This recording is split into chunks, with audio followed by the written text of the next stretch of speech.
Shalom. Sekali lagi shalom. Haleluya. Pagi hari ini kita mau bersama-sama bersyukur kepada Tuhan dengan hati yang bersuka cita. Sebab Tuhan itu baik dalam kehidupan kita. Amin. Mari bangkit berdiri bersama-sama jemaat Tuhan. Mari datang dengan kesungguhan hati kita karena kita percaya Tuhan itu yang menuntun setiap langkah hidup kita. Mari kita berdoa. Kami bersyukur, sungguh kami bersyukur Tuhan. Karena Engkau yang terbaik dalam kehidupan kami. Kasih-Mu yang tidak terbatas dalam kehidupan kami, yang tidak terukur dalam kehidupan kami. Betapa besar, betapa panjang, betapa lebarnya, betapa tingginya kasih-Mu dalam kehidupan kami. Biar pagi hari ini Tuhan, kami mau bersyukur, kami mau bersuka cita. Sebab Engkau baik dalam kehidupan kami. Terima kasih Tuhan Yesus, dalam nama Tuhan Yesus. Haleluya. Amin. Berikan tepuk tangan buat Tuhan Yesus. Haleluya. Kita percaya Dia Tuhan yang selalu menuntun langkah-langkah kehidupan kita. Amin. Haleluya. Tiap langkahku diatur oleh Tuhan dan tangan kasih-Nya memimpinku di tengah badai dunia menakutkan. Hatiku tetap tenang teduh. Tiap langkahku ku tahu Tuhan yang pimpin ke tempat tinggiku dihantarnya. Hingga sekali nanti aku tiba di rumah Bapa surga yang bakal. Mari bersama. Tiap langkahku diatur oleh Tuhan dan tangan kasih-Nya memimpinku di tengah badai dunia menakutkan. Katakan hatiku tetap tenang teduh. Tiap langkahku ku tahu Tuhan yang pimpin ke tempat tinggiku dihantarnya. Hingga sekali nanti aku tiba di rumah Bapa surga yang bakal. Yang percaya mari katakan. Tiap langkahku diatur oleh Tuhan dan tangan kasih-Nya memimpinku. Amin. Di tengah badai dunia menakutkan. Katakan hatiku tetap tenang teduh. Tetap tenang teduh. Tiap langkahku ku tahu Tuhan yang pimpin ke tempat tinggiku dihantarnya. Hingga sekali nanti aku tiba di rumah Bapa surga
Dia adalah satu-satunya sahabat kita yang setia. Amin. Haleluya. Dia selalu ada buat kita. Dia tidak pernah tinggalkan kehidupan kita.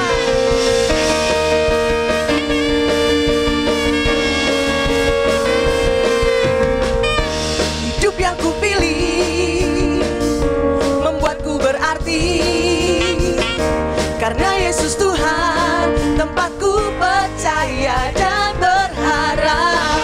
Ku buka mataku, lihat sekelilingku, ku harus nyatakan kebenarannya yang membebaskan. Karena kuasa-Mu, karena kehebatan-Mu, oh, ku dapat lakukan perkara besar yang Engkau janjikan. Yesus, Kaulah sahabatku. Yesus, Kau yang akan selalu berada di sisiku. Kau sumber kuatku. Oh Yesus, Kaulah sahabatku. Yesus, Kau yang tak pernah jemu-jemu di sisiku. Sumber kuatku.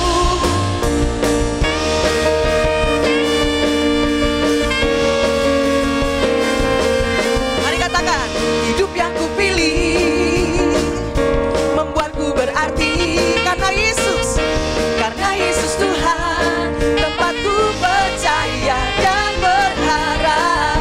Ku buka mataku, mari lihat sekeliling kita. Ku harus nyatakan kebenarannya yang membebaskan. Karena kuasa-Mu, karena kehebatan-Mu, oh, ku dapat lakukan perkara besar yang Engkau janjikan. Yesus, Kaulah sahabatku. Yesus, Kau yang akan selalu berada di sisiku. Kau sumber kuatku. Oh Yesus, Kaulah sahabatku. Yesus, Kau yang tak pernah jemu-jemu di sisiku. Sumber kuatku.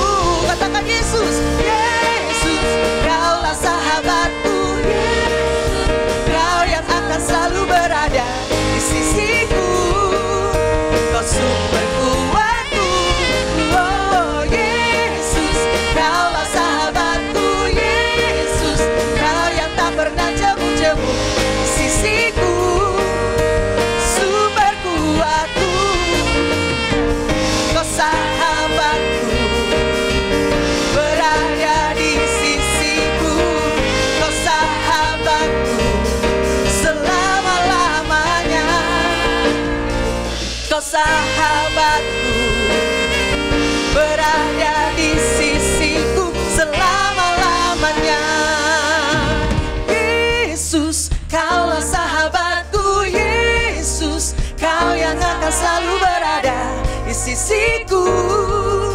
Kau sumberku. Mari katakan Dia, Yesus. Oh Yesus, Kaulah sahabatku. Yesus, Kau yang tak pernah jemu-jemu di sisiku. Kau sumber kuatku. Yesus, Kaulah sahabatku. Yesus, Kau yang akan selalu berada di sisiku. Kau sumber kuatku.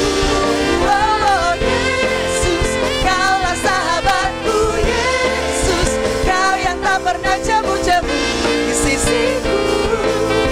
Kau sumber kuatku. Kau sahabatku, berada di sisiku. Kau sahabatku selama-lamanya. Katakan Dia sahabat kita. Berada di sisiku selama-lamanya. Haleluya, bersorak-sorai buat Tuhan kita. Haleluya. Silakan duduk kembali jemaat yang dikasihi Tuhan.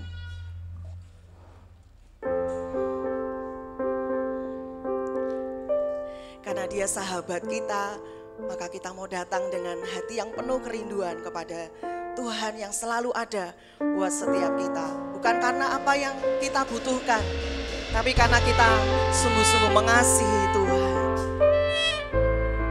Mari bawa hati kita kepada Tuhan.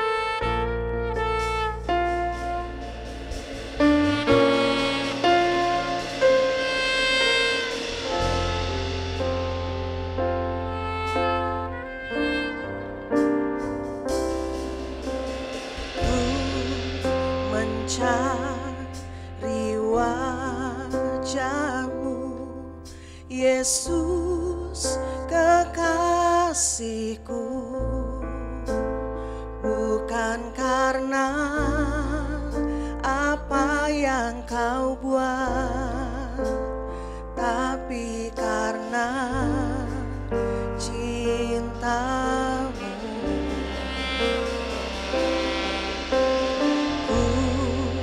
Hampiri tatamu, oh Yesus Rajaku,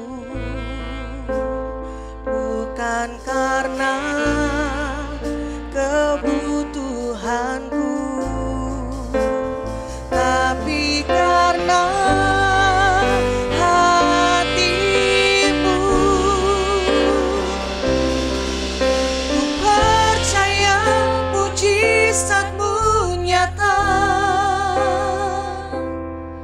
selalu ada, tak pernah berubah. Namun aku lebih perlukan kekuatan-Mu menopang hidupku. Ku percaya berkat-Mu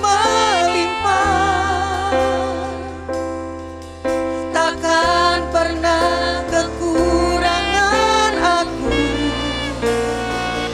Namun aku lebih perlu hati yang bersyukur, hati yang percaya bahwa segalanya akan indah pada waktunya.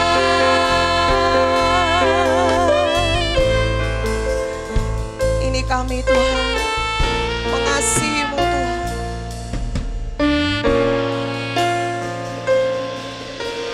Ku mencari wajah-Mu, Yesus kekasihku,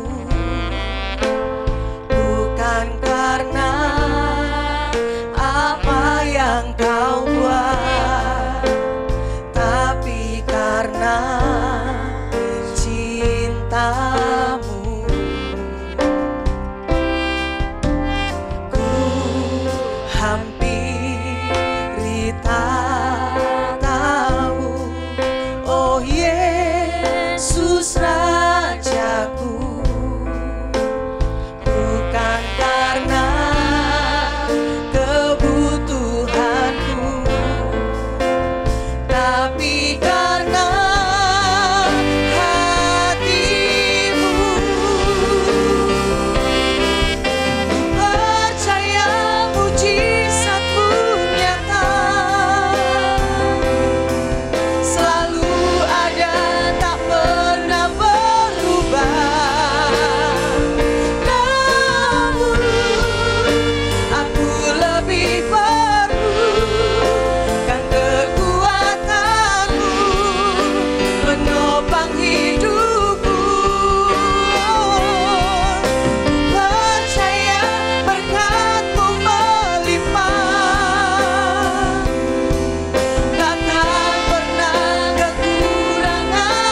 perlu kekuatan Tuhan.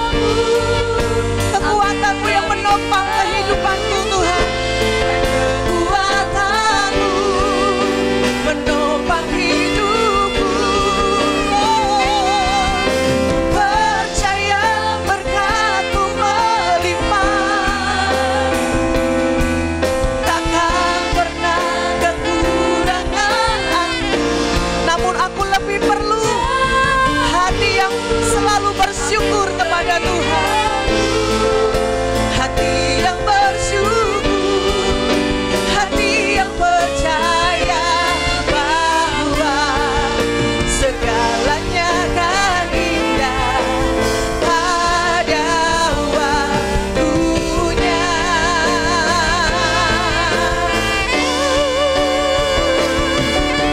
Percaya mujizat-Mu nyata, selalu ada, tak pernah berubah. Katakan, aku lebih perlukan kekuatan-Mu menopang hidupku. Ya Tuhan, percaya berkat-Mu melimpah. Takkan pernah kekurangan aku. Aku lebih perlu hati yang bersyukur, hati yang percaya bahwa segalanya akan indah pada waktunya.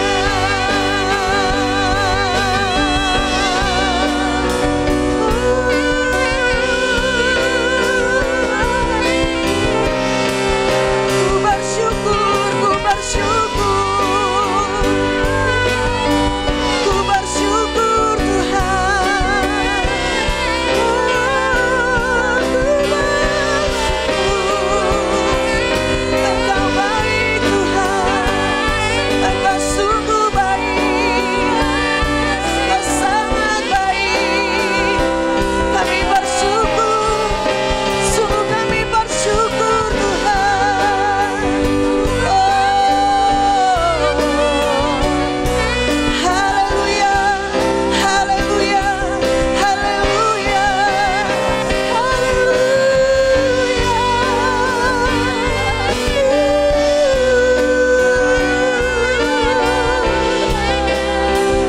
Kami bersyukur Tuhan. Terima kasih, terima kasih, terima kasih Tuhan. Sungguh besar anugerah-Mu, sungguh besar kasih-Mu Tuhan.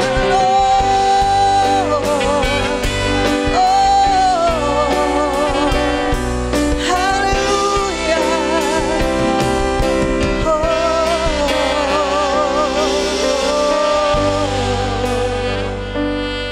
Terima kasih Tuhan. Berikan kami hati yang bersyukur Tuhan. Kami mau bersyukur Tuhan. Kami mau bersyukur. Kami bersyukur. Terima kasih. Terima kasih Tuhan. Terima kasih Tuhan.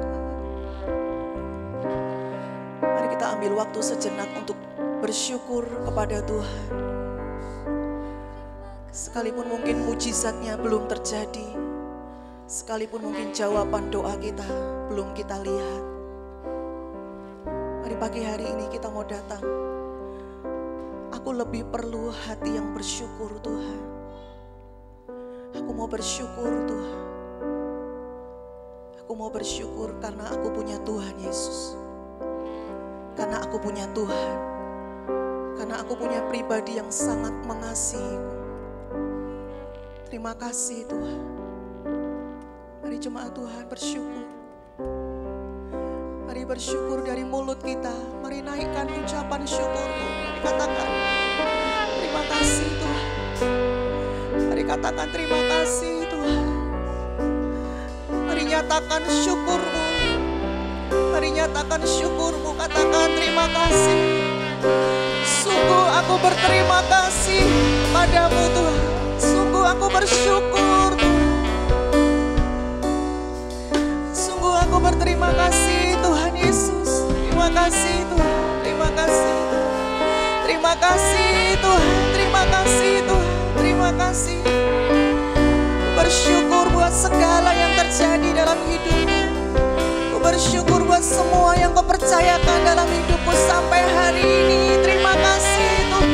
Terima kasih Tuhan. Terima kasih Tuhan. Terima kasih Tuhan. Mari naikkan syukur kita kepada Tuhan. Terima kasih.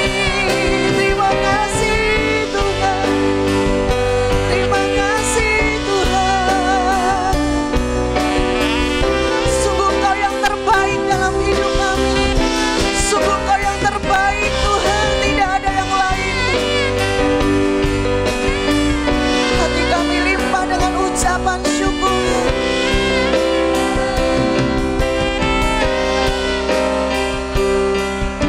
Ku percaya mujizat-Mu nyata, selalu ada, tak pernah berubah. Namun aku lebih perlukan kekuatan-Mu menopang hidupku. Ku percaya berkat-Mu melimpah, takkan pernah kekurangan aku. Namun aku lebih perlu hati yang bersyukur, hati yang percaya bahwa segalanya akan indah. Mari pakai berdiri bersama-sama. Punya, mari yang butuh kekuatan Tuhan, mari katakan ku percaya mujizat-Mu nyata, selalu ada, tak pernah berubah. Namun aku lebih perlukan kekuatan-Mu menopang hidupku. Ku percaya berkat-Mu melimpah, takkan pernah kekurangan. Katakan namun aku lebih perlu hati yang bersyukur Tuhan. Lebih perlu hati yang bersyukur, hati yang percaya bahwa segalanya akan indah pada waktunya. Mari sekali lagi katakan dengan Tuhan. Ku percaya mujizat-Mu nyata, selalu ada, tak pernah berubah. Namun aku lebih perlukan kekuatan-Mu menopang hidupku. Ku percaya berkat-Mu melimpah, takkan pernah kekurangan aku.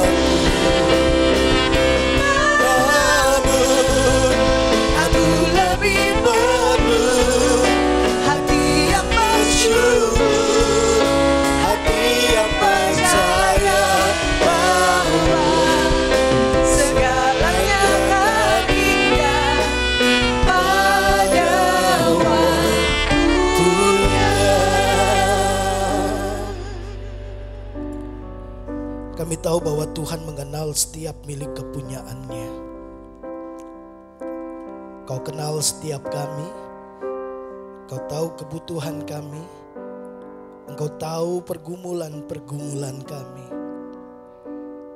Tidak bisa kami pungkiri bahwa beberapa di antara kami butuh mujizat.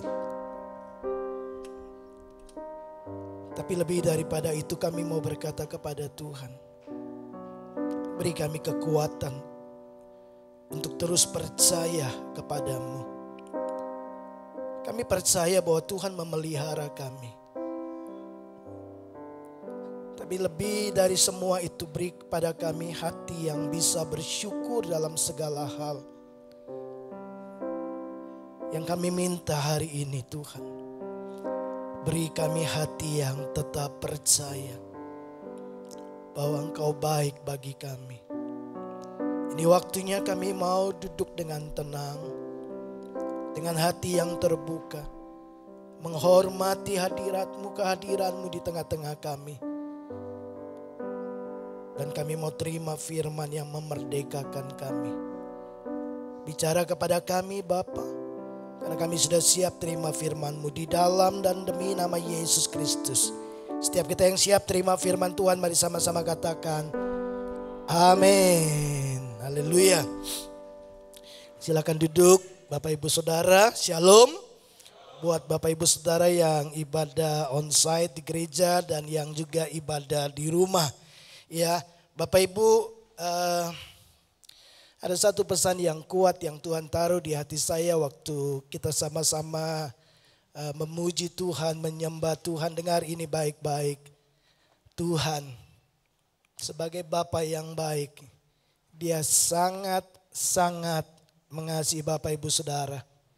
Tuhan cuma mau bilang begini, dari semua yang kita sedang hadapi, dari semua pergumulan kita, dari semua pertempuran dan perjuangan hidup kita, dengar ini, Tuhan itu cukup buat kita. Lebih dari semuanya, pribadinya itu cukup buat kita. Nah, mari kita akan sama-sama belajar firman Tuhan. Bapak Ibu, kalau boleh saya katakan modal pertama waktu kita ikut Yesus, memutuskan untuk mengiring Yesus, memutuskan untuk memberi hidup kepada Yesus, itu modal pertamanya adalah percaya. Betul? Ya, masih ingat di awal-awal kita bertemu dengan Tuhan, percaya kepada Tuhan, ya. Lalu keyakinan itu kemudian menggiring kita ambil keputusan. Aku mau ikut Yesus, sekali Yesus sampai mati tetap Yesus. Masih ingat itu? Ya, saya ingat jelas bagaimana saya membuat keputusan saya mau ikut Yesus. Sekalipun yang lain mundur, saya tetap ikut Yesus. Saya ingat kekuatan keyakinan ya bahwa Yesus itu Tuhan. Ya, itu yang membuat sampai hari ini tetap percaya, tetap berharap, tetap melayani, tetap mengiring Tuhan. Nah, Bapak Ibu, modal pertama kita ikut Yesus itu percaya. Bahasa Alkitab berkata iman. Kamu diselamatkan bukan karena perbuatanmu, tapi karena iman. Iman dalam bahasa aslinya pistis, yang artinya keyakinan yang kuat, keyakinan yang teguh, enggak digoyahkan oleh situasi apapun. Keadaan boleh berubah, keadaan boleh tambah sulit, tapi keyakinanku kepada Tuhan tidak pernah berubah. Itu iman. Percaya, ya. Kursi yang Bapak Ibu duduk ini warnanya merah, setuju? Ya kan? Kalau saya bilang putih, Bapak Ibu sampai ayam tumbuh gigi, Bapak Ibu akan tetap bilang merah gitu ya kan? Betul enggak? Enggak gampang digoyahkan karena sudah ditanamkan sejak awal. Ini merah, merah, merah. Sekalipun orang bilang enggak itu kayaknya pink, enggak itu merah, hitam enggak merah, abu-abu enggak itu merah. Itu keyakinan yang teguh, betul? Nah, iman itu keyakinan yang teguh kepada Tuhan, pribadi Tuhan.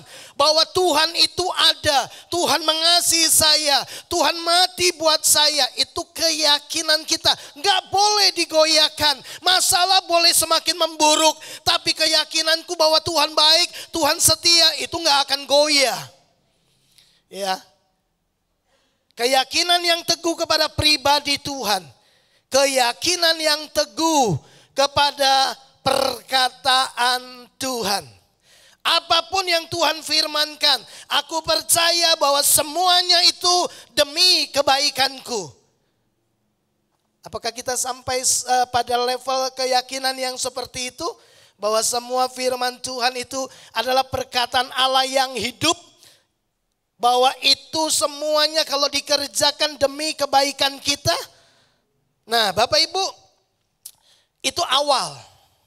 Ya, modal pertama percaya Yesus. Karena percaya kita mau dibaptis. Karena percaya kita kemudian datang ibadah. Karena percaya kita berdoa, kita bersekutu, kita bangun hubungan yang intim dengan Tuhan. Tapi dalam perjalanan kemudian kita menemukan ada kehendak-kehendak Allah yang harus kita lakukan. Dalam perjalanan pengiringan kita kepada Tuhan, kita menemukan kemudian ada kehendak Tuhan yang harus kita taati. Karena Yesus berkata bahwa mereka yang masuk dalam kerajaan surga adalah mereka yang melakukan kehendak Bapakku. Betul? Matius 7 ayat 21. Bahwa mereka yang masuk dalam kerajaan surga adalah mereka yang melakukan kehendak Bapakku. Bukan mereka yang tahu kehendak Bapakku. Apa gunanya tahu tapi kalau enggak lakukan? Apa gunanya bahwa kita tahu bahwa sikat gigi itu baik tapi kalau kita enggak lakukan kan juga percuma kan? Bapak Ibu, Yesus bilang yang masuk dalam kerajaan Bapakku adalah mereka yang melakukan kehendak Bapakku. Bukan kehendakku, bukan kehendak saudara, bukan kehendak mertua, bukan kehendak papa kita, tapi kehendak Bapa di surga. Oke? Nah, Bapak Ibu, ya. Namun banyak kali kita dapati ada kehendak Allah yang kadang-kadang gak masuk di akal sehat kita. Ada kehendak Allah, ada keinginan-keinginan Tuhan yang datang dalam hidup kita yang harus kita lakukan tapi nabrak di pikiran kita, nggak masuk di logika kita. Dan kita diminta untuk tetap percaya dan melakukannya. Mengampuni orang yang menyakiti kita. Harusnya mata ganti mata. Ya, kalau dia sakiti saya adalah hal yang wajar kalau saya balas. Tapi kemudian kehendak Allah datang dan berkata begini, ampuni dia. Berapa kali Tuhan? 7 kali cukup? Itu batas kebaikan manusia kan? Biasanya kita malah 3 kali kan? Petrus masih murah hati. 7 kali Yesus bilang gak cukup. 7 kali 70 kali. Setiap kurang lebih 3 menit dia buat salah, ampuni. Ampuni sampai kita bosen. Ya, nggak masuk akal. Betul enggak? Nah, Bapak Ibu, mari saya kasih contoh. Minggu lalu kita belajar tentang jemaat Makedonia. Betul? Jemaat yang mengalami banyak penderitaan, lagi sedang mengalami pencobaan dan sangat miskin. Tapi kemudian mereka mengenal, mereka tahu kehendak Bapa. Bahwa Kristus yang kaya rela jadi miskin. Supaya mereka kaya, diperkaya dalam beragam kemurahan. Oleh kehendak Allah ini kemudian mereka menyatakan sebuah tindakan sebagai bentuk mengasihi. Sebagai bentuk ketaatan mereka. Dan itu gak masuk akal kan? Coba, kalau saudara jadi jemaat Makedonia, ya, lalu Bapak Ibu,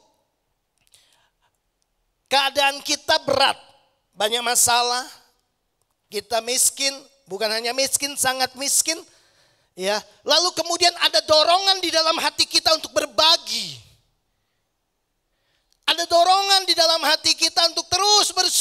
kita. Kalau Bapak Ibu jadi mereka, Bapak Ibu akan lakukan itu? Kita kurang. Tapi kemudian ada gerakan dalam hati untuk berbagi. Kita mau lakukan? Bahkan memberi lebih daripada yang kita sanggup lakukan. Dalam berbagai penderitaan tetap bersyukur. Terima kasih Tuhan Yesus yang baik. Kalau Bapak Ibu jadi mereka, saya mau tanya, apakah kita akan tetap lakukan dorongan di dalam hati kita? Apakah kita tetap percaya bahwa itu adalah suara Tuhan untuk berbagi di saat kita sendiri membutuhkan? Untuk mengampuni di saat kita dilukai dan dihianati?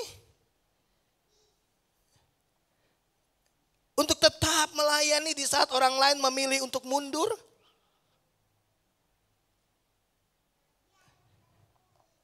Bapak Ibu yang dikasihi oleh Tuhan, itu tidak gampang. Betul? Nah, tidak masuk di logika kita. Ya, beberapa hari dalam pertemuan Dekom beberapa hari yang lalu kita diskusikan. Tidak masuk akal, orang sangat miskin tapi mau memberi. Biasanya orang sangat miskin justru berharap menerima. Nggak masuk di akal. Tapi lihatlah bahwa mereka melakukannya kan. Nggak masuk akal bahwa Yesus menyelamatkan kita dengan cara mati di atas kayu salib. Nggak masuk akal. Emang dia nggak bisa tiba-tiba ampuni dosa kita saja. Tapi dia percaya bahwa rencana Bapaknya itu baik. Dan dia memilih untuk taat. Nah, Bapak Ibu perhatikan ini baik-baik.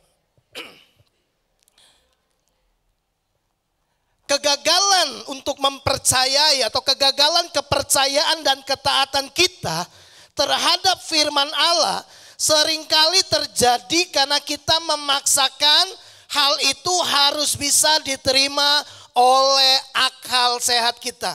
Coba cek setiap kali kebenaran firman Tuhan yang datang dalam hidup kita. Waktu kita tidak melakukannya itu sederhana. Karena tidak masuk di akal sehat kita. Karena tidak masuk dalam hitungan-hitungan kita. Itu sebabnya kita gagal untuk mempercayai firman Tuhan. Kita gagal untuk taat kepada kehendak Allah. Karena apa? Karena kita paksakan bahwa semua kehendak Allah itu harus masuk dalam akal sehat kita. Harus bisa diterima dengan logika. Kalau nggak bisa diterima dengan logika, saya nggak mau lakukan. Enak-enak saja memberi. Kita sendiri butuh. Itu loh orang kaya, kenapa dia nggak memberi? Kenapa harus saya? Tuhan ini gimana sih? Saya kan butuh, saya juga perlu. Kenapa harus saya? Kenapa Tuhan gerakan saya? Kenapa nggak gerakan dia? Dia berkelimpahan. Nggak masuk akal. Aku aja kasih 5 bungkus. Dia yang kaya cuma kasih 2 bungkus. Tuhan gimana sih? Nggak masuk di akal. Ini orang udah bolak-balik ya mengkhianati saya. Tipu saya. Masa saya harus mengasihi dia terus? Tuhan, nggak masuk akal. Kalau bisa saya laporkan dia ke polisi dan biar dia jerah. Gitu kan? Seringkali kita kemudian nggak mempercayai firman Tuhan. Lalu kemudian kita nggak taat. Itu hanya karena itu biasanya. Nggak masuk akal. Nggak masuk akal. Saya nggak bisa terima itu. Nah, itu sebabnya hari ini kita mau belajar ini. Just believe. Percaya saja. Hari ini saya mau bawa Bapak Ibu Saudara untuk belajar tentang hal ini. Percaya saja. Sekalipun tidak masuk akal. Sekalipun tidak bisa diterima dengan otak kita. Sekalipun berbenturan dengan logika kita. Tapi untuk semua kebenaran firman Tuhan. Untuk semua tuntunan Tuhan. Untuk semua kehendak Tuhan. Aku mau tetap percaya.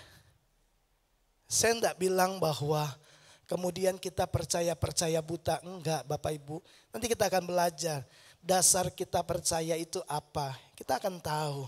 Ya, beberapa kali saya harus membuat keputusan-keputusan besar dalam hidup saya. Ya, yang tidak masuk logika. yang gak masuk akal. Tapi saya percaya saja. Kamu ke Jatibarang, itu saya percaya saja. Sekalipun logika saya berbicara berbeda, keinginan daging saya berbicara berbeda, saya percaya saja sama dia. Gitu. Dan sebagai akibatnya kita ketemu, ya kan Bapak Ibu? Kita bisa jadi keluarga di tempat ini. Kita bisa melihat perkara besar yang Tuhan kerjakan di tempat ini. Nah, mari kita lihat ayat ini. Sebuah kisah di dalam Alkitab, saya suka kisah ini. Ya. Injil Markus pasal 5 ayat 35 sampai 36. Saya bacakan buat Bapak Ibu Saudara, Bapak Ibu bisa perhatikan, saya baca dari sini saja. Markus 5 ayat 35. Ketika Yesus masih berbicara, datanglah orang dari keluarga kepala rumah ibadat itu dan berkata kepada kepala rumah ibadat, ya, anakmu sudah mati. Yo, berarti nggak ada harapan kan? Sudah mati. Ya, udah nggak bisa lagi. Yang kamu nggak bisa lakukan apa-apa lagi. Sudah mati. Apa perlunya lagi engkau menyusah-nyusahkan guru? Udah nggak usah bikin repot orang lain. Tetapi Yesus tidak menghiraukan perkataan mereka. Dan berkata kepada kepala rumah ibadat, jangan takut. Apa? Percaya saja. Dia diperhadapkan pada sebuah keputusan. Ini keluarganya yang datang. Dan waktu dia tinggalkan anaknya yang usia 12 tahun dalam keadaan yang kritis. Dia tahu bahwa anaknya hampir mati, ngomong sama Tuhan, Tuhan ke rumahku. Anakku sakit keras dan hampir mati. Dia udah tahu bahwa keluarganya ini tidak bohong. Masa bohong sih? Ya, berita kematian kok dibuat mainan, tidak mungkin. Ya kan? Itu berita benar. Anakmu sudah mati. Udah gak usah repot-repotkan guru. Ya. Tapi kemudian Yesus bilang begini. Percaya saja. Coba tempatkan diri kita, memposisikan diri kita di pihaknya Yairus ini. Kepala rumah ibadat ini. Waktu Yesus bilang gini, percaya saja. Tapi keadaan sudah memburuk. Sudah tidak ada harapan. Tapi Yesus bilang gini, percaya saja. Ada beberapa hal yang menarik di sini. Bapak Ibu, yang pertama, bahwa Yesus sama sekali tidak merasa disusahkan. Kita seringkali berpikir bahwa makin banyak kita datang kepada Tuhan, terus menyatakan keluh kesah hati kita, pergumulan kita kepada Tuhan, itu membuat Tuhan kerepotan. Enggak, itu sama sekali tidak menyusahkan Tuhan. Amin. Ya, bahkan Tuhan itu enggak merasa terganggu ketika harus kemudian kita menyatakan hal-hal yang mungkin sepele.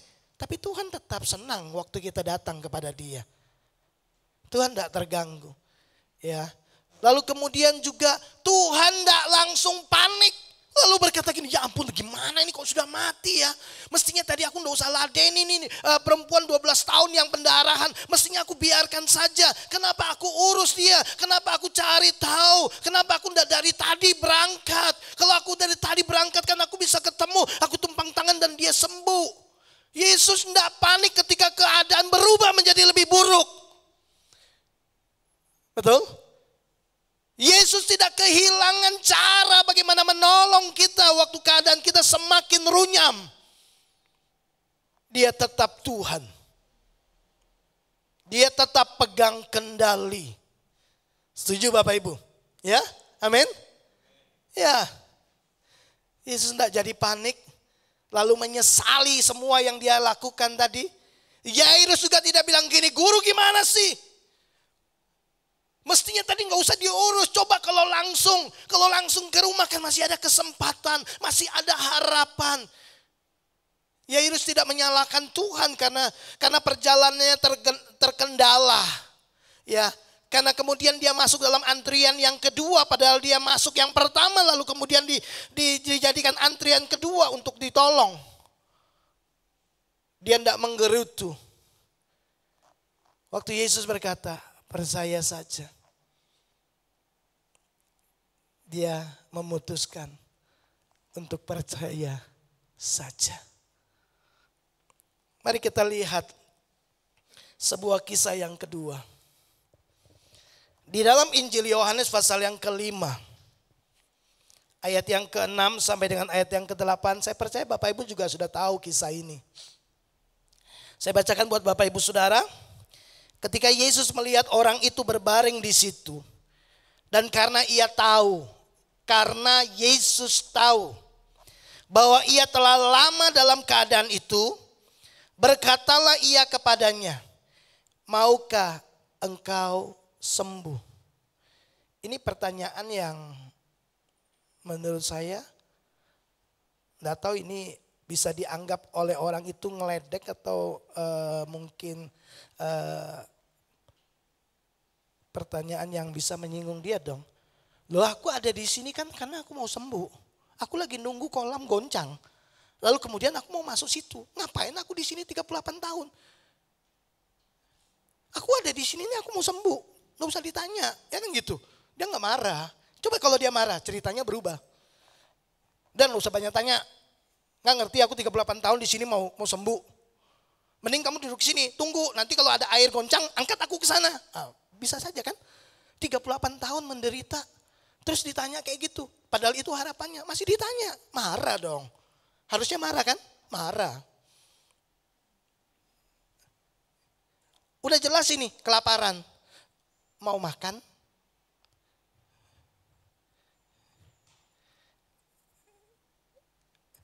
Tapi lihatlah. Kita akan belajar banyak hal di sini.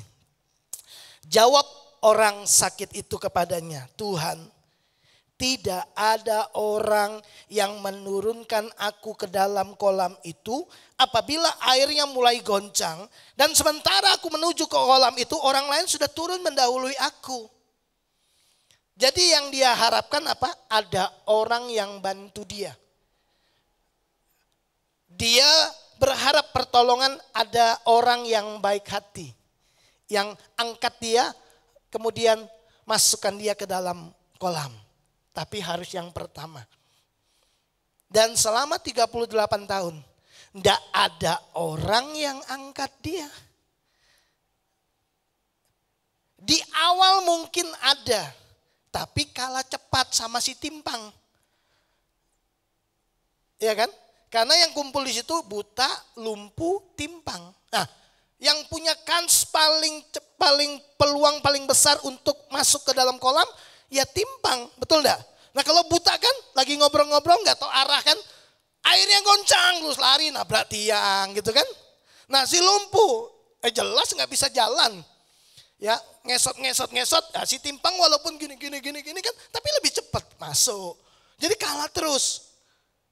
Orang baru mau angkat, sudah ada yang nyebur, gitu. 38 tahun. Nah sekarang kemudian dia bilang begini, nggak ada orang yang tolong aku. Harapanku cuma satu di kolam itu. Dan yang kedua harapanku adalah ada orang yang baik hati tolong aku. Jadi harus orang lain yang tolong aku. Harus orang lain. Perhatikan ini, kata Yesus kepadanya, bangunlah, angkatlah tilammu dan berjalanlah. Solusi yang Tuhan tawarkan, ya itu kamu sendiri yang lakukan, jangan tunggu orang. Betul enggak? Selama ini dia tunggu ada orang. Lalu Bapak Ibu, yang Yesus tawarkan itu sesuatu yang enggak masuk akal. Bangun, berjalanlah. Dia mungkin akan menatap Yesus dan berkata gini, udah ribuan kali aku udah coba yang kayak gini nih. Sejak pertama kali aku lumpuh, aku udah coba berdiri. Dan aku gagal. Aku udah coba berjalan dan aku gagal. Setuju Bapak Ibu? Kalau tiba-tiba ada orang mengalami kelumpuhan, dia pasti akan berusaha kan berdiri dan berjalan. Gagal hari ini, besok harus bisa berdiri dan berjalan. 1 minggu dia coba. Orang bilang masih ada harapan. 1 bulan dia sudah coba. Masih ada harapan. 1 tahun dia udah coba. Masih ada harapan. Tahun ke-10 dia masih coba. Dan tidak bisa. Baru Tuhan Yesus bilang begini. Berdiri, berjalan. Apa yang dia butuhkan saat itu? Untuk kembali sekali lagi percaya bahwa itu mungkin bersama Tuhan. 38 tahun udah coba berjalan berdiri. Dia bisa aja protes sama Tuhan. Nggak usah suruh itu sudah aku lakukan ribuan kali. Aku udah bosan kok. Ya, sudah coba itu. Udah segala cara, semua herbal yang bisa membuat kaki jadi kuat sudah aku coba semua. Dan aku gagal. Tapi kali ini dia cuma butuh percaya saja. Percaya saja. Dan Bapak Ibu, kita tahu kisahnya. Dia bangun dan dia berjalan. Percaya saja. Saya percaya bahwa Tuhan mau kita percaya kepada Dia. Amin. Nah, sekarang lihat ayat ini. Ibrani 10 ayat 35. Penulis Ibrani bilang begini, sebab itu janganlah kamu melepaskan kepercayaanmu, karena besar upah yang menantinya. Sekali lagi, karena itu janganlah kamu melepaskan apa? Kepercayaanmu. Karena ada upah yang besar menanti. Nah, apa sebenarnya yang ingin disampaikan oleh penulis Ibrani ini? Dia cuma mau bilang sama kita begini, kita supaya tetap ya dengan keyakinan kita yang semula waktu pertama kali kita percaya sama Tuhan. Jangan bergeser keyakinanmu di awal, kamu sungguh-sungguh sampai kamu bayar harga untuk ikut Yesus. Kamu menderita waktu kamu ikut Yesus. Kamu dipermalukan, kamu difitnah, kamu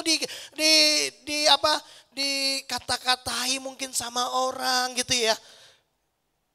Tuhan, penulis Ibrani cuma mau bilang gini, jangan lepaskan keyakinan itu. Tetap pegang keyakinanmu itu. Percaya, ya, percaya saja karena ada upah yang besar. Jadi ayat ini sedang beritahu kepada kita supaya kita tetap dengan keyakinan kita di awal.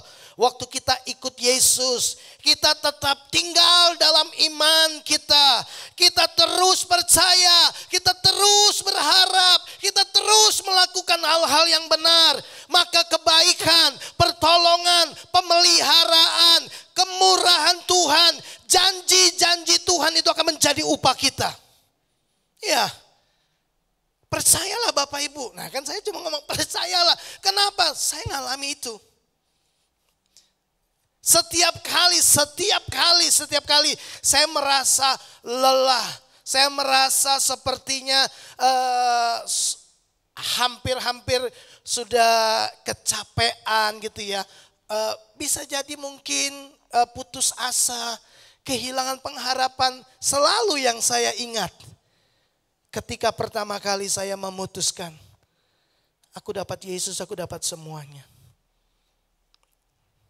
Saya selalu akan ingat masa-masa di mana saya bayar harga demi iman saya kepada Yesus Kristus. Setiap kali saya ingat kembali itu, saya nggak jadi melepaskan kepercayaan saya. Saya jadi kuat kembali. Bapak Ibu yang dikasihi oleh Tuhan, saya tidak akan undur. Saya mau iring Yesus, saya mau iring Yesus sampai selama-lamanya. Meskipun saya susah menderita dalam dunia,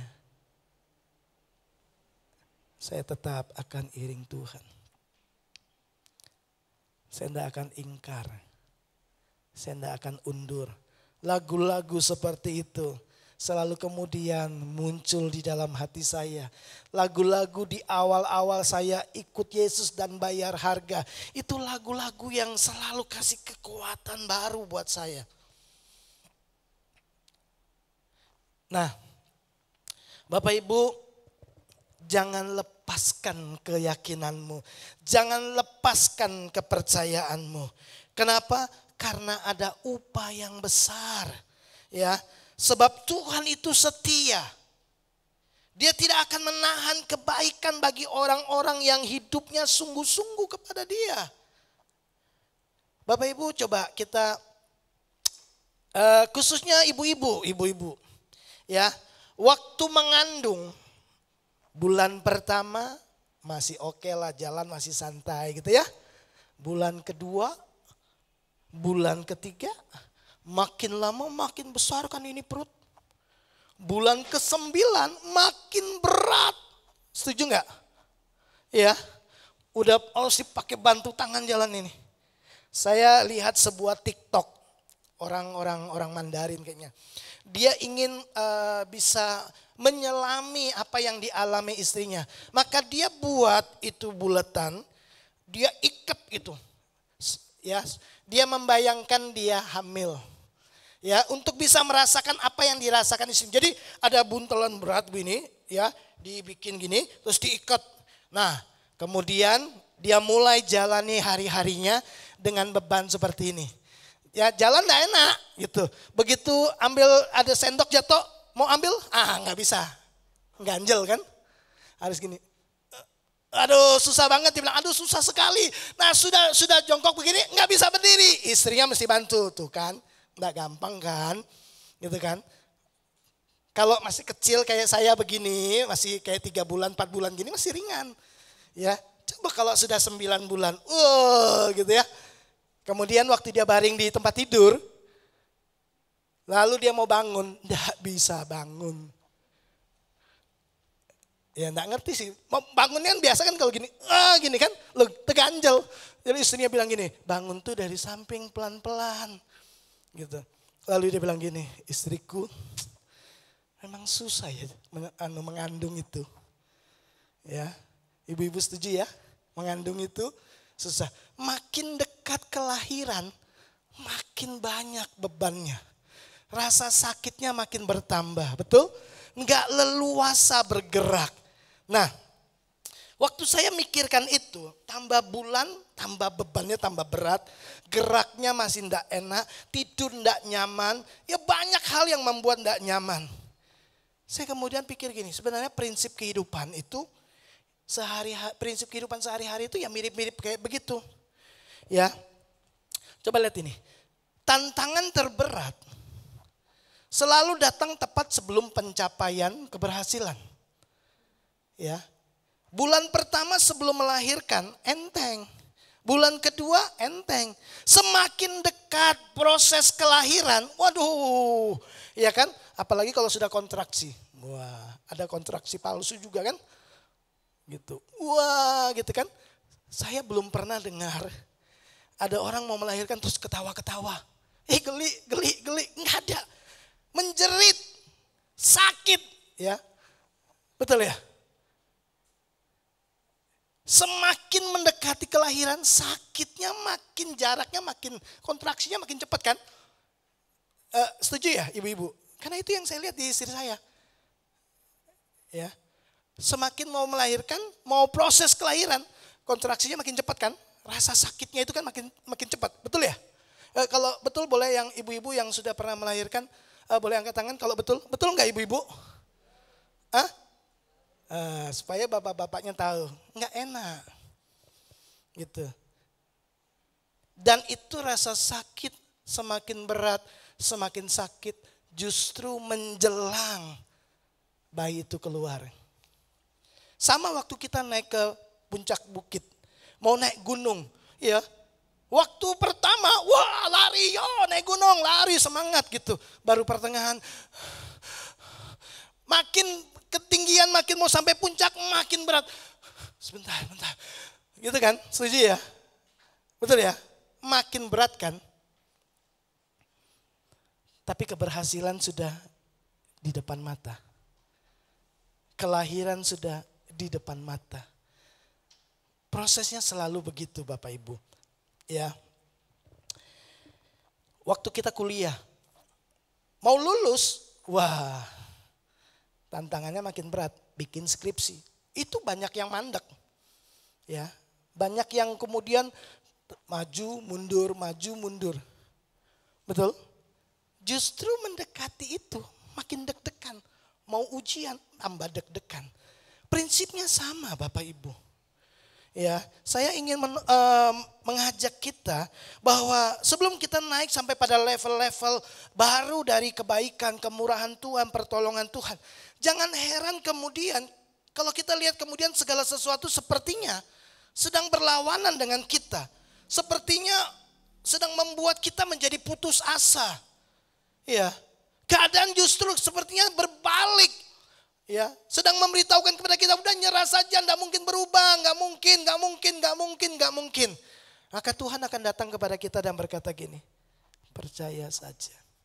Karena tantangan terberat selalu datang sebelum keberhasilan itu dicapai.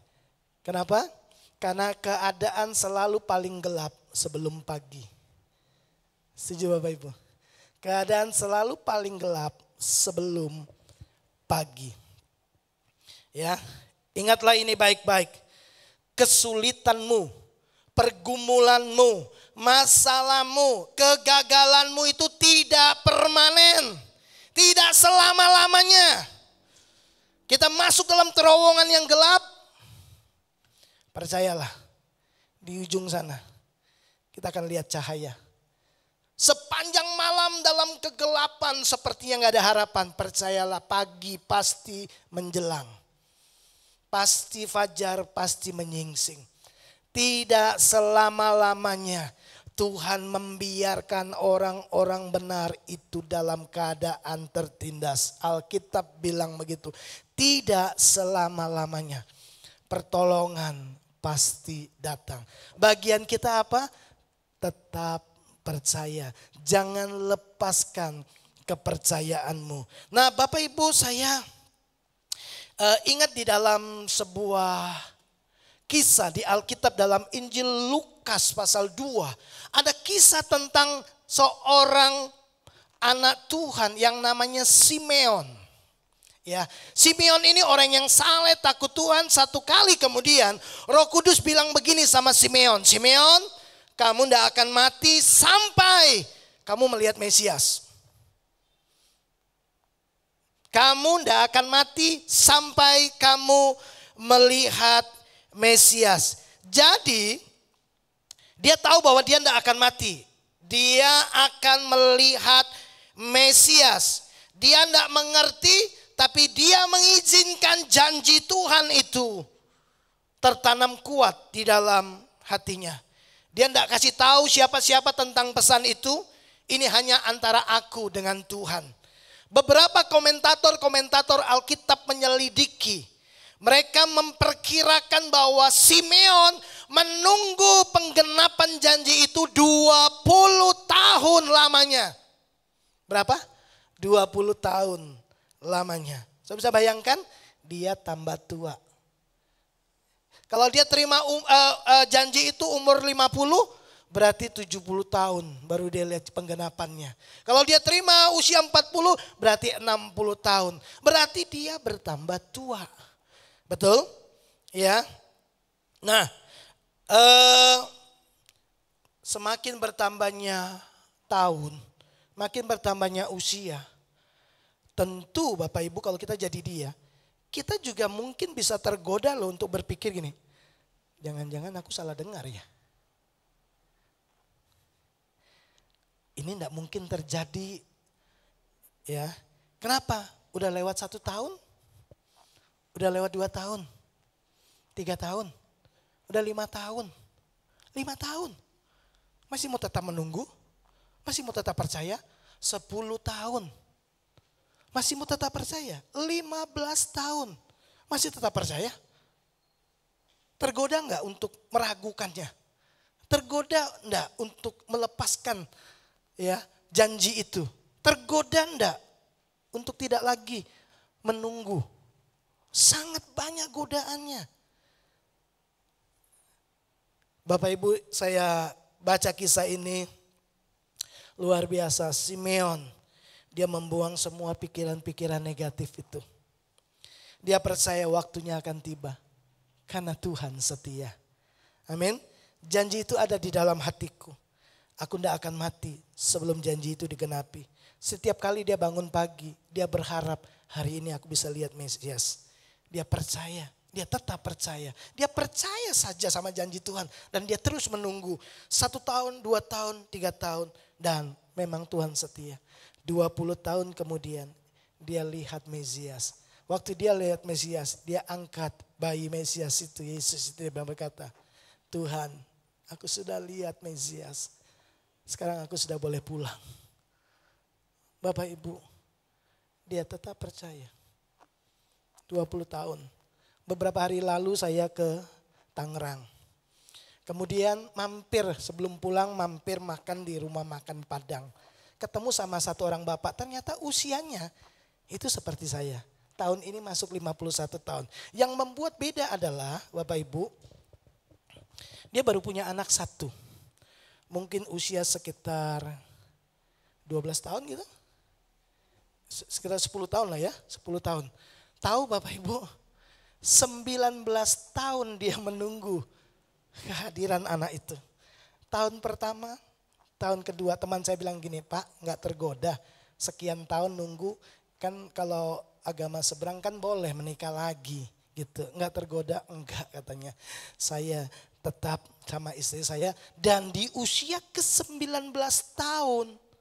Wow. Dia dapatkan seorang anak laki-laki. Bapak Ibu, enggak gampang. Tapi kita bisa tetap belajar, percaya. Ya, Tuhan taruh janji itu dalam diri Musa.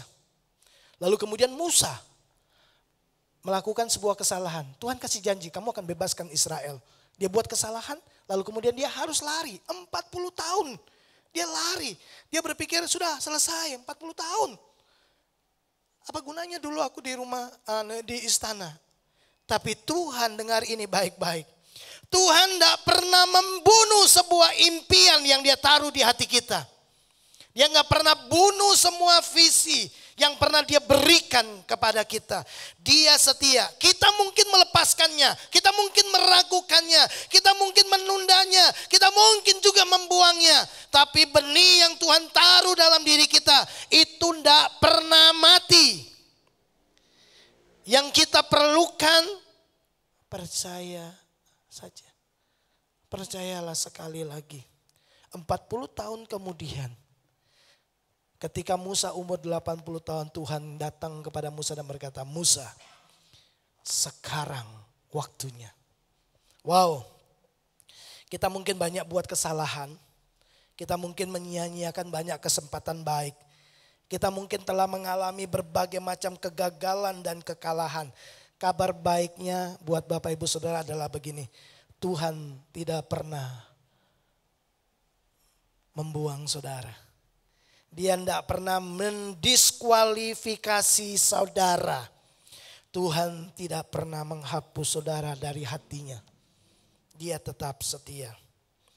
Nah, kita mungkin mengalami banyak hal buruk di masa lalu.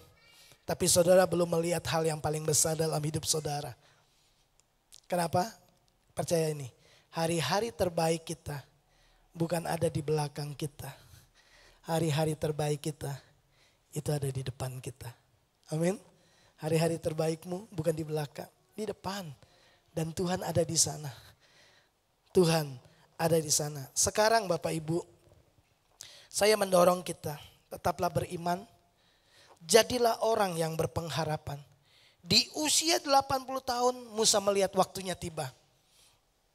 Setelah 15 tahun Yusuf diperlakukan dengan tidak benar. Yusuf kemudian melihat waktunya tiba. Kalau Tuhan melakukannya untuk mereka, Tuhan juga akan melakukannya untuk kita. Percaya saja. Saya mau selesai dengan ini. Saya berharap saya bisa sampaikan dengan cepat Bapak Ibu. Bagaimana supaya saya bisa tetap percaya ya. Itu kan paling penting ya. Bagaimana saya bisa tetap percaya sementara situasi kelihatannya malah nggak jadi lebih baik. Sepertinya mimpiku tidak mungkin terlaksana. Sepertinya, banyak sepertinya. Nah, ingat bahwa kita tidak mungkin percaya kalau kita tidak mengenal. Jadi saya tawarkan satu ini buat saudara. Bagaimana supaya saudara bisa tetap percaya kepada Tuhan. Tetap percaya kepada firman-Nya. Tetap percaya kepada janjinya. Satu yang saya mau tawarkan kepada Bapak Ibu Saudara. Kenali Tuhan tanpa agenda. Wow, apa itu? Kenali Tuhanmu tanpa agenda. Kenali Tuhan secara pribadi. Bukan faktor agama yang pengenalannya diagendakan. Kenapa tanpa agenda? Sebab banyak orang Kristen datang ke gereja untuk kenal Tuhan. Karena ada sebuah agenda. Karena sudah diatur. Karena sudah dijadwal. Ini kan hari Minggu. Saya harus ke gereja. Kalau saya tidak ke gereja gimana? Jadi pengenalan kita itu cuma batasan-batasan ibadah. Kenal Tuhan itu karena kita ada di gereja. Nah pengenalan yang seperti ini Bapak Ibu tidak kuat. Tidak akan kuat Bapak Ibu. Kita berpikir hari Minggu itu hari sakral. Jadi saya harus ke gereja nih. Karena seorang Kristen sih. Ya, nanti kalau nggak datang ada rasa bersalah kayaknya ya. Enggak. Kenali Tuhan tanpa sebuah agenda agamawi. Kenali Tuhan dalam hubungan-hubungan secara pribadi. Nah banyak orang mengenal Tuhan karena agenda. Itu sebabnya hari-hari ini banyak orang mulai tinggalkan Tuhan. Sebab mereka berharap diberkati malah dapat banyak masalah. Mereka berharap mujizat. Tapi kemudian mujizat nggak terjadi. Mereka jadi ragu, mereka nggak percaya. Tinggalkan Tuhan. Ya, mereka berharap terima berkat, kok malah yang datang malah masalah. Bapak Ibu, mari kenali Tuhan tanpa agenda.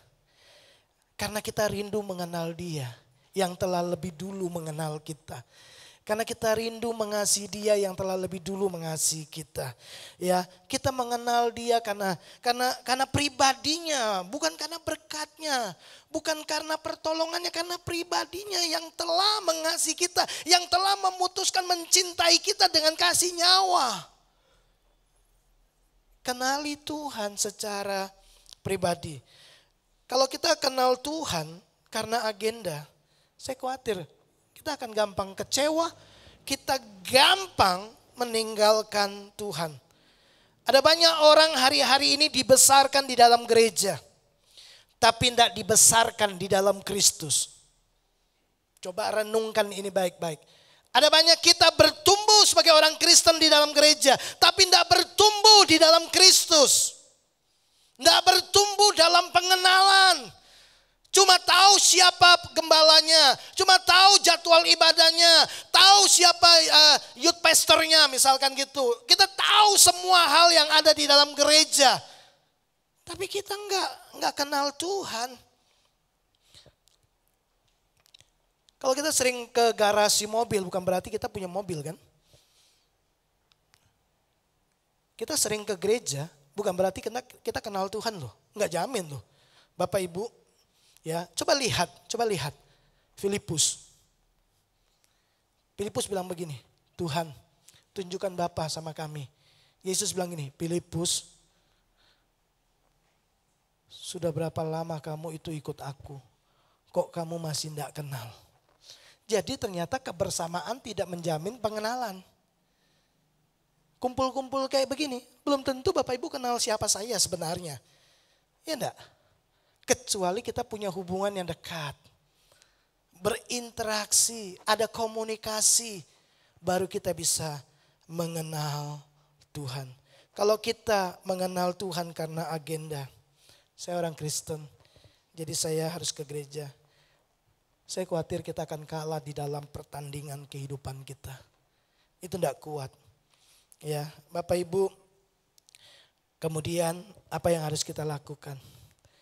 Pengenalan seperti apa yang Tuhan mau. Sebuah pengenalan yang menentukan kestabilan hidup kita. Bisa tetap percaya, enggak berubah-ubah sesuai dengan kondisi. Enggak, tetap percaya, tetap kuat. Sebuah pengenalan yang lahir dari keintiman dengan Tuhan. Bukan dari apa kata orang. Yang membuat kita tetap kuat setelah kita mengalami Kristus. Itu adalah gini, karena kita mengenal Dia. Saya mau ke kota ini. Saya memutuskan untuk mempercayai Tuhan. Bahwa Dia memang mau saya di kota ini. Sederhana Bapak Ibu. Karena saya mengenal Dia. Bahwa Tuhan tidak mungkin salah pimpin saya. Tuhan tidak mungkin gagal. Tuhan tidak mungkin gagal. Tuhan tidak mungkin salah. Itu pribadi yang saya kenal sejak awal saya bertobat. Wah, Tuhan tidak mungkin salah pimpin saya. Dia tahu masa depan saya. Hari-hari terbaik saya ada di depan. Dan yang tahu masa depan saya bukan saya. Yesus tahu. Makanya saya ikut Yesus. Ya, saya tahu bahwa Yesus tahu yang terbaik buat saya di hari depan. Makanya saya memilih nurut sama Dia sekalipun daging saya nggak mau. Ketika saya ditawari pekerjaan yang menggiurkan, saya memilih untuk dengar dan percaya. Tuhan bilang, enggak, kamu di sini aja. Saya bilang, enggak, saya di sini saja. Saya menolak semua yang menggiurkan. Karena saya tahu begini, saya percaya kepada siapa yang Tuhan yang saya kenal, saya percaya. Dia tidak mungkin menghancurkan masa depan saya. Dia tidak mungkin pimpin saya menuju kehancuran. Enggak, Dia bilang sama saya, Dia mau bawa saya kepada masa depan yang penuh pengharapan. Saya ngobrol dengan seorang pengusaha. Ngobrol, lalu kemudian kita bicara tentang biaya kuliah anak-anak. Pengusaha itu hitung-hitungannya kuat. Hitung. Wah Pak, kamu tuh sebulan mesti sekian puluh juta loh keluar. Kalau 2 anak kuliah. Saya bilang ini, tenang, percaya saja. Kebutuhan bertambah, penyediaan bertambah. Gitu kan? Kita orang tua gitu kan? Bapak Ibu, waktu SMP kasih uang jajan, misalkan 10.000. Lalu kemudian SMA, kebutuhannya kan bertambah. Nggak mungkin kan belinya ciki, belinya lollipop, kan nggak mungkin SMA. Kita aja ngerti, 15.000 nak. Kamu naik SMA udah kamu ya 500 rupiah aja. Enggak, bukan dikurangi, ditambah. Bener enggak? Uang jajan kan nambah terus tiap tahun kan. Uang sekolah aja nambah terus. Percayalah Bapak Ibu, percaya saja. Saya bilang gini, aku percaya kok kalau kebutuhanku bertambah, Bapak di surga menyediakannya juga ditambahi. Kok simpel gitu? Iya, karena saya juga Bapak. Dan saya diciptakan serupa dan segambar dengan Bapakku yang di surga. Kualitas hatinya sama, kerinduannya sama. Sama kan? Percaya saja. Tidak mungkin bisa taat kalau tidak percaya. Tidak mungkin percaya kalau tidak kenal. Makanya gini, yuk jadi orang Kristen yang mengenal Tuhan tanpa agenda. Jangan datang kepada Tuhan itu sesuai dengan agenda. Datang kalau lagi butuh, datang karena ibadah, datang karena ditugasin, datang karena agama Kristen. Jangan. Kenali Tuhan setiap saat, setiap waktu.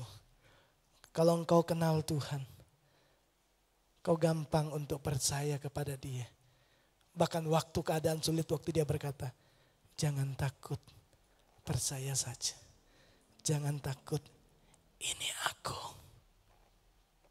Maka kita akan tenang. Dan kita akan melihat semua akan indah pada waktunya. Tuhan memberkati kita. Yuk, mari kita datang kepada Tuhan.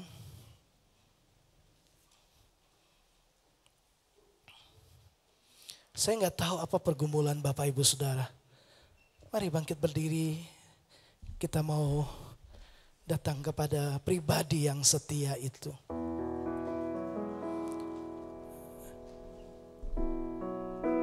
Tantangan boleh bertambah berat. Situasi boleh berubah, sepertinya tidak ada harapan. Tapi pagi ini Tuhan mau bilang sama kita, jangan takut, percaya saja. Kebutuhanku besar Tuhan. Tuhan akan bilang, langit dan bumi aku yang punya. Percaya saja. Kontraanku mau selesai tapi saya belum punya biaya. Tuhan akan bilang, percaya saja. Sepertinya gak ada jalan keluar. Sepertinya Tuhan akan bilang sama kita, nak, percaya saja. Aku yang kendalikan seluruh bumi ini. Semua ada di dalam tanganku. Semua ada di dalam kedaulatanku. Tapi aku cuma punya 5 roti dan 2 ikan. Berikan kepada Tuhan. Di tangan yang penuh kuasa yang bisa membuat pelipat gandaan. Waktu dia taruh di dalam hatimu untuk memberi, berilah. Percayalah. Dia tidak menghancurkan hidupmu. Dia tidak akan membuat hidupmu susah. Waktu dia berkata ampunilah, percaya saja, ampuni. Waktu dia berkata serahkan saja. Percaya sama dia. Karena dia Bapa yang baik. Dia mengasihi Bapak Ibu Saudara. Pagi ini secara kuat Tuhan mau bilang, dia mengasihi kita. Dia tidak pernah tinggalkan kita. Tidak pernah. Orang lain bisa tinggalkan kita. Tapi dia gak pernah tinggalkan kita. Percayalah. Bahkan di lembah kekelaman pun. Dia tetap ada bersama dengan kita. Mari arahkan hatimu kepada Tuhan. Ya Tuhan, ku percaya. Aku percaya.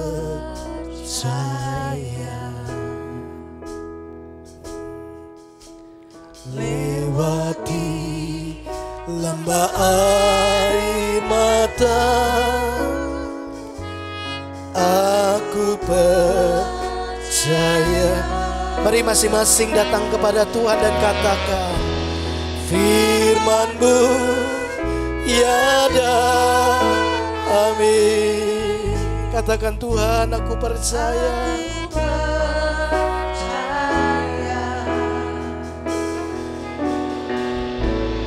Kenangan sudah Kau jamin.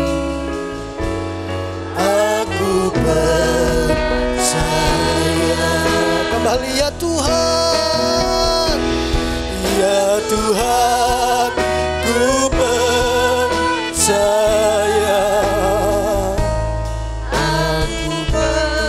Setiap tetesan air mata, Tuhan bilang dia tampung di dalam kirbatnya. Mari hampiri Tuhan dalam hadiratnya dengan hati yang percaya. Pegang setiap firman-Nya. Jangan lepaskan keyakinanmu. Jangan lepaskan kepercayaanmu. Percaya saja, kata Tuhan. Aku percaya.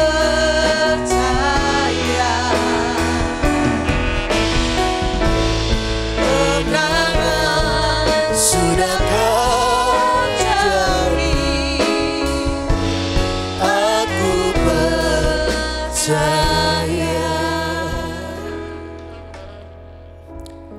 Saya tahu di tempat Bapak Ibu berdiri, Tuhan sedang menghampiri Bapak Ibu Saudara. Roh Kudus sedang bicara di dalam hatimu. Dia mengasihi engkau. Dia cinta kepadamu. Kalau nyawanya saja dia beri,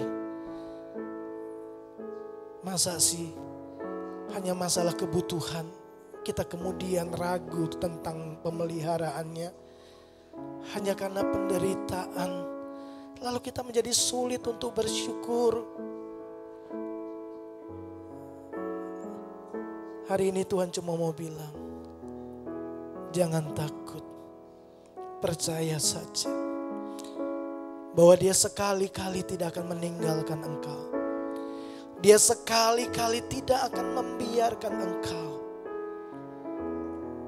Dia setia.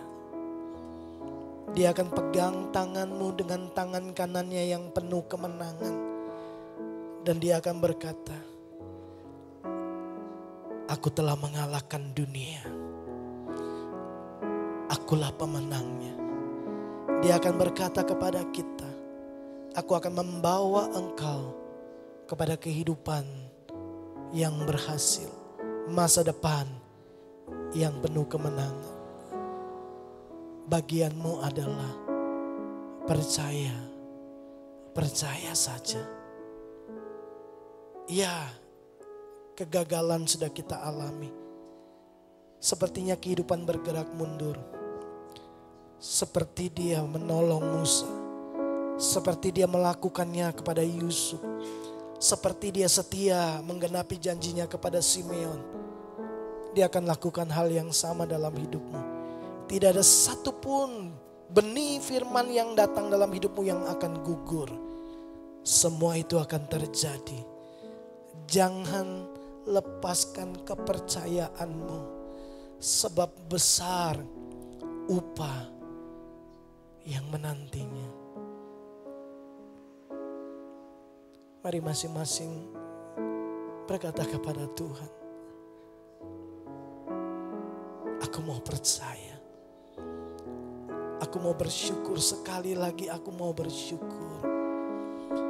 Thank you Jesus. Lihat setiap hati yang sedang terbuka di hadapan-Mu ya Roh Kudus. Lihat setiap air mata yang tumpah di hadirat-Mu.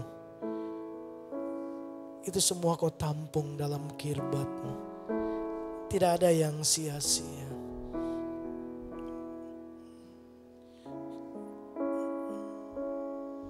Ya Tuhan, ku percaya,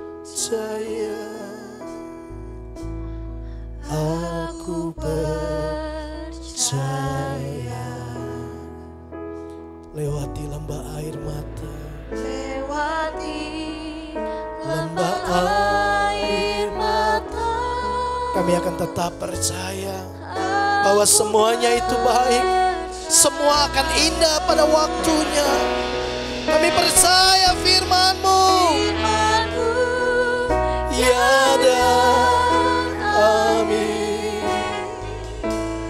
Aku percaya.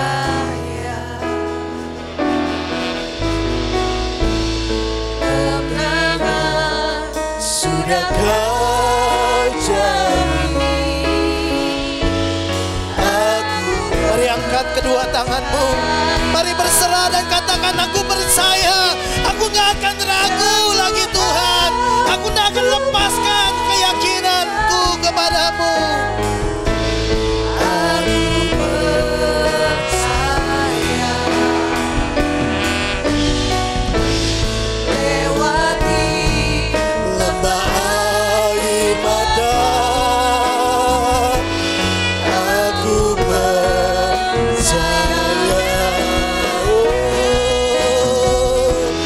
Firman-Mu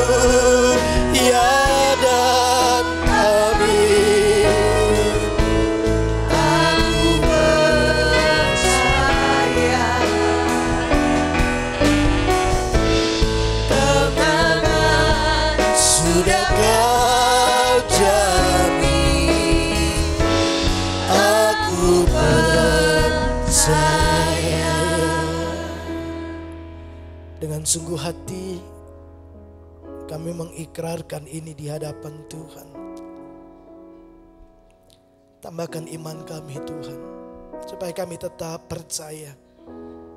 Lewati situasi apapun, kami mau tetap percaya. Kami tidak akan melepaskan kepercayaan kami. Kami mau tetap setia sampai akhir hidup kami. Terima kasih, hamba-Mu sudah selesai. Berkati setiap umat-Mu. Makasih Tuhan Yesus. Di akhir ibadah kami ini, bagi Tuhanlah segala pujian, bagi Tuhanlah segala hormat, bagi Tuhan segala kejayaan dan kebesaran. Terima kasih Bapa, Engkau sangat-sangat baik buat kami. Terpujilah nama Tuhan Yesus Kristus. Mari kekasih-kekasih Tuhan, arahkan hatimu kepada Tuhan. Jemaat yang dikasihi Tuhan, pulanglah dan bawalah berkat yang terbaik daripada Allah Bapa, kasih sayang daripada Tuhan Yesus Kristus di dalam persekutuan Allah Rohul Kudus. Kiranya memimpin, menyertai, menolong, menopang, dan menghantar kita pada penggenapan-penggenapan janji Tuhan yang Dia sudah berikan dalam hidup kita. Tetap percaya Tuhan memberkati kita dengan berkat Abraham, Ishak, dan Yakub. Berkat yang disempurnakan dalam Kristus Yesus Tuhan kita. Terima berkat ini di dalam nama Tuhan Yesus Kristus. Setiap kita yang percaya diberkati Tuhan, mari sama-sama katakan amin. Selamat hari Minggu, Tuhan memberkati kita semua.